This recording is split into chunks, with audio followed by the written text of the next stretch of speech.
So here is the truth.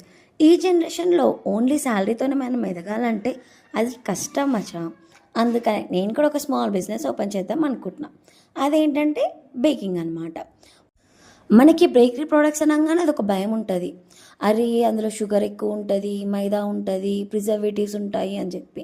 But నా ఈ వాటల్లో అవి షుగర్ ఫ్రీ ఉంటుంది, అంటే refined sugar free, gluten free ఉంటుంది, అందులో మళ్ళీ ఎగ్లెస్ ఉంటుంది, మళ్ళీ ప్రిజర్వేటివ్స్ ఏమీ ఉండవు. సో ఇన్ని ఫ్రీ ఉన్నాయి కాబట్టి ఆబ్వియస్గా రెసిపీ డెవలప్మెంట్ అనేది చాలా కష్టంగా ఉంది నాకు.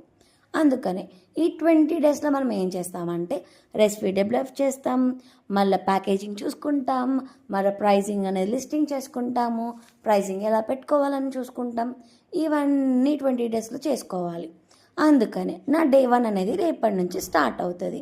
ఒకవేళ మీరు ఈ జర్నీ చూడాలనుకుంటే మీరు ఒక ఫాలో కొట్టేయండి అబ్బా. సో మీకు తెలుస్తుంది ఎలా ఏం చేస్తున్నామని చెప్పి. అలానే నాకు కూడా మస్తు ఖుషి ఉంటుంది.